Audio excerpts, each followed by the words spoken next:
band was playing, and there was a dead calm.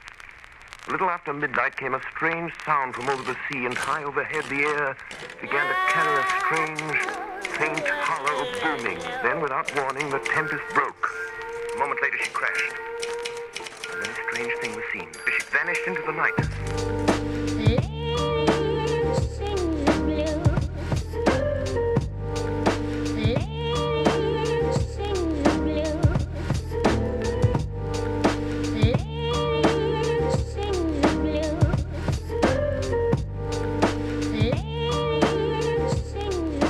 En esta 18ª versión de la Feria del Libro de Punta Arenas de Inco Pablo, recibimos la visita del destacado narrador nacional Jaime Collier.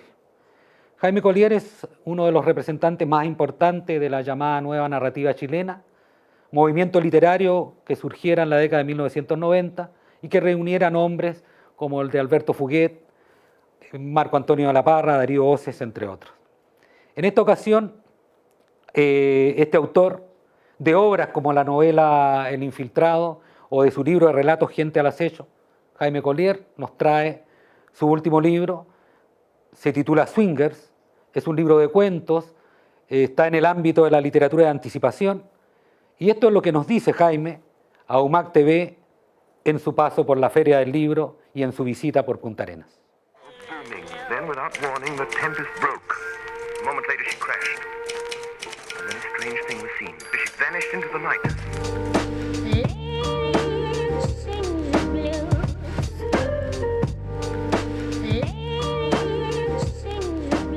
Entonces, don Jaime Collier, yo había visto solamente sus libros, su nombre escrito, nunca una foto, nunca en persona. Primera vez, un gusto. Igualmente. Psicólogo, Sí. dedicado a la literatura. Ajá, sí. Me imagino que es una pregunta muy obvia, pero para quienes no han conocido esas respuestas, ¿por qué ese paso de la psicología a la literatura de ficción? Bueno, yo escribía cuentos desde muy niño, ¿no? Y creo que desde siempre quise ser escritor. O sea, siempre me preguntan cómo fue que decidí ser escritor y en realidad no lo decidí, empezó como a ocurrirme, ¿no? Escribía cuentos, unos cuentitos muy ingenuos, digamos, a los 12, 13, 14 años. Y de pronto llegó la hora de elegir una carrera, la salida del colegio. Era un momento súper convulsionado en Chile porque era el 73, el año del golpe. Y no sabía yo qué quería hacer, o sea, en realidad no sabía que quería ser un escritor. Entonces decidí que la mejor opción eran las humanidades, porque me había ido muy bien en filosofía, en el colegio me había ido bien en casi todo y tenía buenas notas y me gustaba esa área. Y entré a psicología, que era la carrera que más o menos quedaba en pie en Chile. Bueno, no la estudié con mucha convicción y seguí escribiendo. Y en algún momento, cuando estaba en psicología ya en tercero o cuarto año, pasó que empecé como a descreer del discurso de la psicología, empezó a no convencerme. O sea, me di cuenta que la psicología tiene un enfoque en virtud del cual se intenta sacar a la gente de la angustia, traerla de vuelta a la normalidad, aplacarle los miedos, reducir los alcoholismos, digamos, minimizar el conflicto. Y en realidad la literatura hace lo contrario. La literatura trabaja con criminales, con asesinos, con mentalidades enfermizas, trabaja con el lado oscuro de los seres humanos, entre otras cosas. Sí. Y me di cuenta que a mí me interesaba más esa línea e instalarme en ese interior de los personajes. Y como que el único discurso que me lo permitía era la literatura, no la psicología. La psicología era todo lo contrario, normativa y buscaba la normalidad. Pero esa búsqueda de normalidad hace que se quiera entender o aprender la anormalidad, supuesta anormalidad, y eso puede haber sido útil para generar, por ejemplo, personajes. Yo creo que sí. Pasa que cuando uno estudia todo ese arsenal de conceptos sobre la patología, la psicopatología, todas esas clasificaciones del modelo psicológico o psiquiátrico, inevitablemente entra en los mecanismos de la patología o del lado oscuro, como lo llamo yo. Y claro, yo creo que en muchas ocasiones me sirvió lo que había acumulado para configurar un personaje, aunque no fue muy consciente, ¿eh? O sea, yo creo que cuando uno escribe lo hace un poco de manera espontánea, sin pararse a construir el personaje. Creo que de hecho si uno los construye demasiado como una ficha clínica, queda muy poco creíble. Yo creo que el personaje tiene que tener algo, también un lado desconocido para el autor. Y el autor tiene que quizás no saber muy bien hacia dónde se mueve el personaje. Por acá. Por acá, sí. ¿Qué tal? Un camarógrafo hacia atrás y un no vidente. Jaime, ¿pero qué hace que esta naturalidad surja? Porque yo puedo tener una historia en mente, pero el hecho de convertirla en una historia donde hay personajes exige que yo delinee individualidades. Y esa es una parte compleja dentro de la literatura, ¿o no? Bueno, yo creo que eso tiene que ver con el tema de la verosimilitud, cómo lograr la verosimilitud, ¿no? Cómo hacer que los personajes sean creíbles. Yo creo que ese, al menos en el cuento, que es algo que he hecho muy a menudo, yo creo que la verosimilitud se consigue por otro lado, o sea, por ejemplo, por la forma en que habla el personaje, o sea, si logras captar el registro de habla del personaje, cómo habla un campesino, cómo habla un bombero, cómo habla un ingeniero de telecomunicaciones, un geólogo. O sea, me imagino que toda la gente tiene una visión del mundo que tiene que ver con su quehacer y que lo determina, lo va modificando. Por otro lado, yo creo que hay recursos para generar la verosimilitud. O sea, si tú escribes la historia como hizo Kafka de un individuo que se convierte en cucaracha, tienes que generar un mecanismo para que la gente lo compre. Y eso, bueno, en el caso de Kafka es muy claro. O sea, él desde la primera línea da por sentado el hecho, le anuncia a la gente que Gregorio Samsa se convirtió en cucaracha y de ahí no se hace más problema. O sea, se dedica a analizar cómo se las arregla Gregorio Samsa para vivir en condición de cucaracha. Si el escritor, ese es como yo creo el gran aporte de Kafka, que introduce lo fantástico e inverosímil e insólito y se lo lanza a la cara al lector. Es una forma de crear verosimilitud. Si tú te paras a buscar razones lógicas de eso, es probable que el lector diga no la compro, digamos. ¿Y cómo se alimenta eso? Porque sabemos que en literatura es un buen porcentaje de talento, pero sobre todo trabajo, ¿cierto? Sí, bueno, yo creo que uno aprende.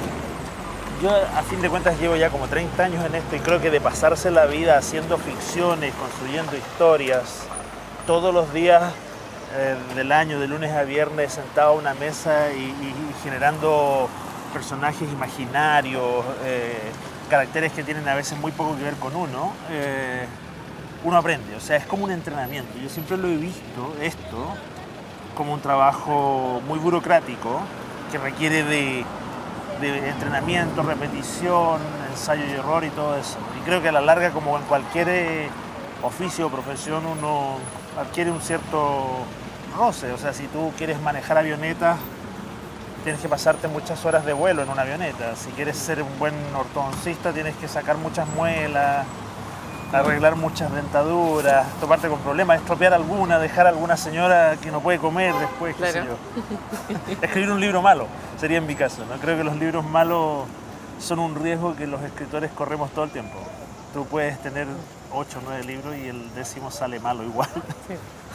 Y te sacan la cresta. Merecidamente, además. Claro. ¿Entremos al Museo Regional? Bueno, este es el Museo Regional. Este es el Museo Regional. Bonito. Oye, ¿cuál es tu libro malo? ¿Cuál es mi... No, yo no he tenido esa desdicha. No, ¿cuál es mi libro malo? No sé, creo que... Podríamos ir pasando por acá atrás. Sí. Hay un patio muy bonito. Creo que hay algunos más débiles que otros. O sea, se me ocurre que el tercer volumen de cuentos, que se llamó La voz del amo, es como... Los cuentos quizás son un poco disgregados. Salieron... Como que no me supe mantener en el formato del cuento y tendí a irme al largo aliento. La voz del amo podría ser un libro débil. Y hay otros que me gustan más, obviamente. O sea, Gente al acecho, que a todo el mundo le gusta mucho, a mí me gusta mucho también. Y el último me gusta. Siempre a uno le gusta mucho el último libro, es como el que más lo convoca. ¿Pero qué pasa con la mirada del autor después de que ha pasado harto el tiempo? ¿Se pule más para mirar los libros que ya hizo hace 10 Es raro, años, no fíjate sé. que pasa como que uno suena como a pose, pero yo leo poco los libros que he hecho antes, salvo que llegue medio pasado de copas a mi casa una noche así como para autorreforzarme, me siento y leo lo que he publicado y digo, qué bueno esto, ¿cómo fui capaz de hacer esto, digamos? Es verdad, hay un momento cuando uno lanza el libro en que esa mirada virginal, Julio Ramón Ribeiro, el peruano, decía que uno necesita una mirada virginal para ver lo que hizo, para leerlo como si fuera un lector ingenuo, y cuando uno ha trabajado tanto en el texto ya la pierde. Claro. El libro le rebota en la cabeza y uno no sabe si está bien o mal. De hecho, hay un momento en que al estar corrigiendo uno tiene que frenarse porque ya empieza como a corroer el texto con las correcciones. Claro. Entonces, en primera instancia, cuando el libro sale, yo creo que uno ya lo perdió de vista y no lo disfruta más nada y lo encuentra pésimo. Pero con el tiempo pasan, no sé, 6 meses y uno de nuevo puede acercarse con el libro habiéndolo olvidado un poco. Y a mí en general me ha pasado que los he encontrado bastante bien. O sea, no me he decepcionado de mí mismo. Sí. A lo mejor soy muy narcisista, no sé. Podríamos explorarlo. Porque, ¿de qué perfil psicológico hablamos cuando vemos a una persona que de lunes a viernes se sienta a escribir ficción? Bueno, a mí en general me pasa que me gusta mucho el aislamiento, la vida en solitario. Yo vivo solo, de hecho me separé hace unos años y tengo mi pareja y todo eso, pero en general prefiero vivir solo. O sea, creo que no me veo de nuevo en una interacción conyugal, digamos. Me gusta así. Ahora, el tema es que, o sea, creo que uno elige ser escritor cuando es un escritor de verdad, porque precisamente tiene pocas dotes para la interacción social, para la vida social. Yo hago clases y esa parte es la que copa toda mi vida social, o sea, con eso quedo suficientemente saturado. Pero, entonces, me ocurre un poco que al cabo de tantos años, décadas, digamos, sentado por las mañanas, bueno, yo también me financio haciendo traducciones para España. Sí. Entonces, en las mañanas estoy traduciendo y en las tardes estoy trabajando en mis propias ficciones. Es como que todo el día, desde las 9 de la mañana hasta las 8 de la noche, estoy con personajes que no son mi propia vida, con inventos, con un imaginario ajeno a mí. Y yo creo que al final ocurre un poco que a uno se le corre la teja, o sea, como que pierdo la capacidad de discernir qué es lo real y lo que no. O sea, creo que incluso yo advierto en mí una cuota de paranoia, o sea, de repente me cuesta diferenciarlo. Si alguien dijo algo y lo leo mal, lo interpreto mal, creo que vivir en ese escenario, en ese imaginario ficticio, te genera una pequeña deformación. Como cualquiera, un médico legista que hace autopsias al final termina todo infectado y medio rayado y fumando encima de los cadáveres. O sea, Claro. cada profesión tiene sus rayones, ¿no? Sí. Y esto de tener como que el máximo roce social o el mayor sea con alumnos, personas que admiran en el fondo tu forma de escribir y quieren aprender a través de lo que tú puedas enseñarles. Eso es bueno. A mí me pasa que los talleres, que es una parte de lo que hago en cuanto a clases, a mí me gusta mucho hacer talleres porque son un momento de la semana, casi siempre son 2 talleres semanales, o sea, un jueves y un sábado en la mañana, ponte tú, en que creo que por única vez en la semana discuto de problemas propiamente literarios con un grupo de gente que está en eso. O sea, discutimos por qué un título es bueno o es malo, por qué un cuento que iba muy bien de pronto se desinfla y guatea. Y yo creo que esos son los problemas propiamente literarios, no los problemas que de pronto se estudian en las escuelas de literatura y que hablan del arcipreste de Ita y el siglo de oro. Entonces yo creo que los problemas verdaderos de un escritor son cómo resolvió operativamente ciertas cosas de un texto. Claro. ¿Por qué escogió el nombre de un personaje que está lleno de resonancias? ¿Por qué le puso Napoleón al personaje? Claro. Cuando podría haberle puesto Nerón. Ese tipo de cosas que se discuten en los talleres, a mí me encantan. O sea, eso me produce una cierta fascinación. Entonces, disfruto con los talleres, porque yo mismo aprendo buscando soluciones con texto. Claro. Pero en la educación formal, ¿cuáles son las clases que haces entonces? Bueno, hago clases en la Finisterra y hago unos ramos que se llama de formación general, que son transversales para todas las carreras. Hago uno que es los clásicos literarios en el siglo XX y otro que es bastante exótico, el curso porque intenta responder a la pregunta de ¿para qué sirve la literatura? Se llama literatura y vida, ¿no? Ya. Las funciones del literario. Wow. ¿Para qué sirve escribir? ¿Por qué escribimos? ¿Por qué el ser humano decidió contar historias, digamos? No tengo mucho la respuesta, pero he ensayado algunas en el curso. ¿Para superarlas? Hay distintas cosas para...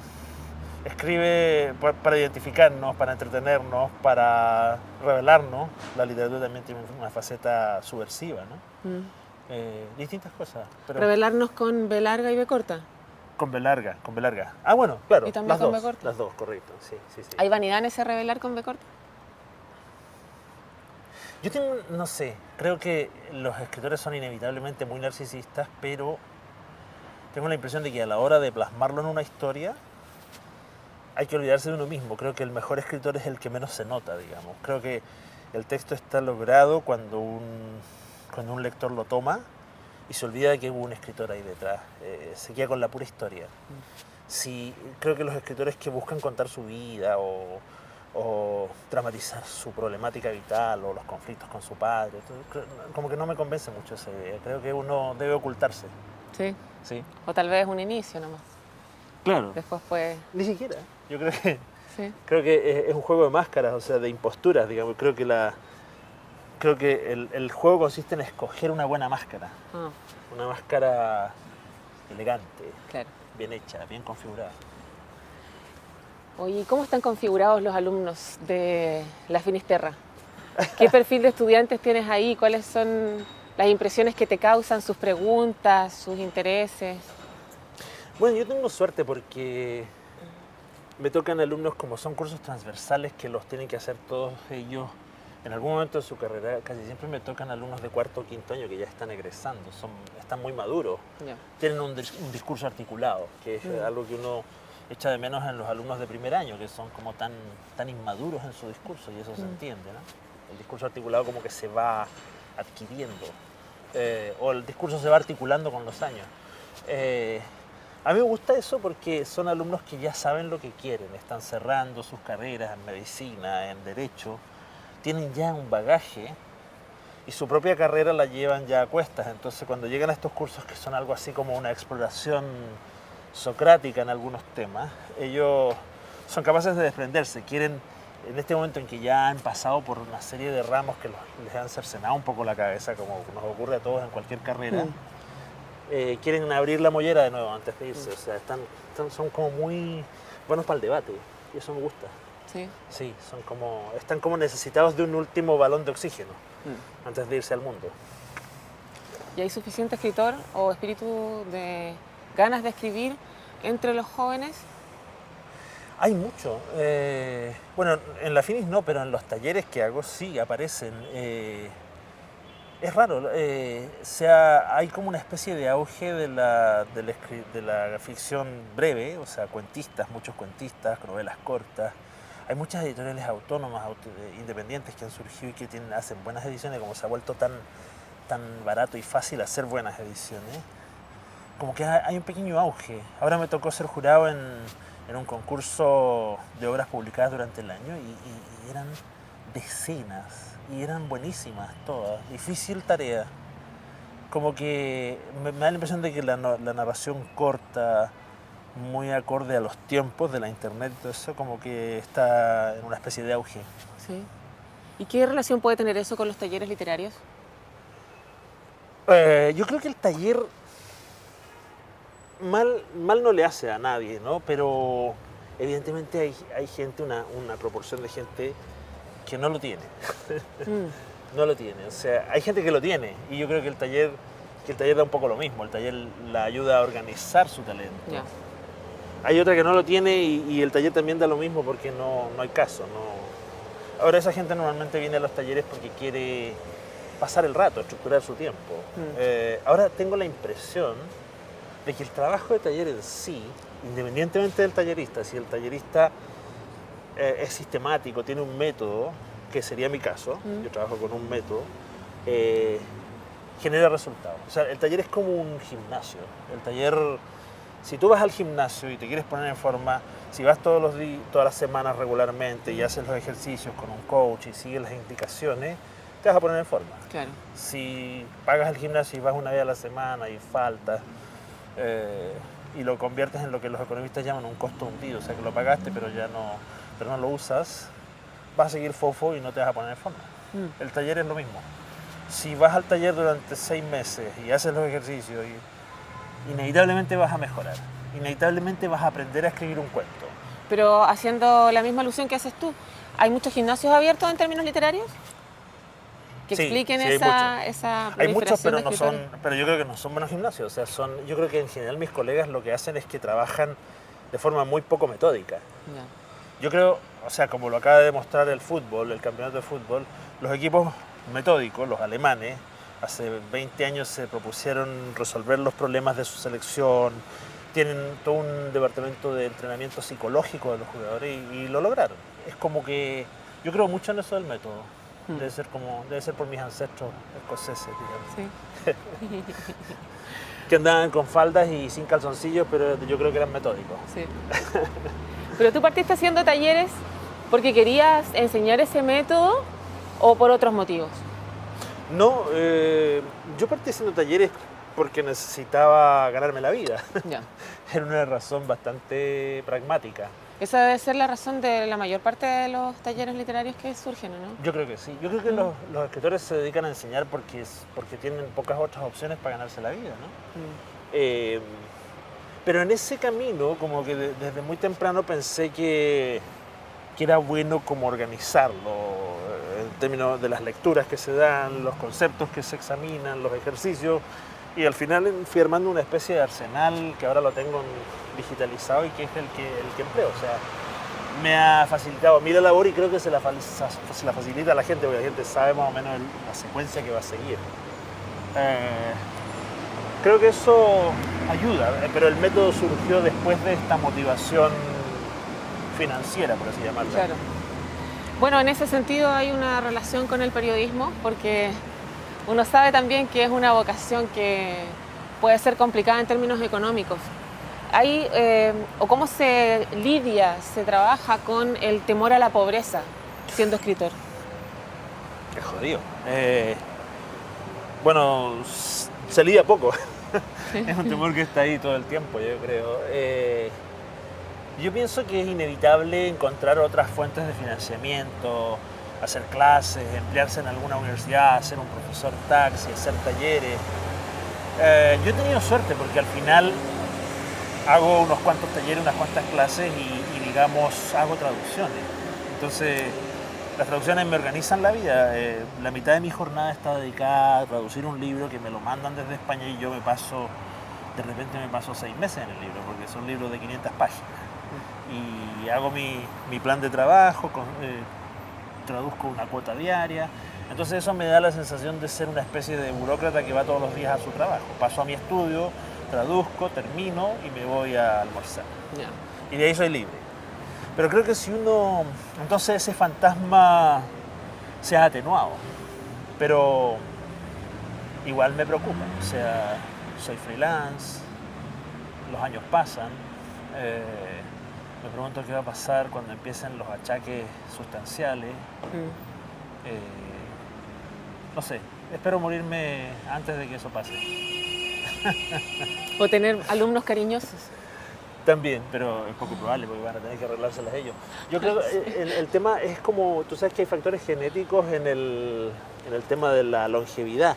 Mi abuelo y mi padre se murieron como a los 75, así que...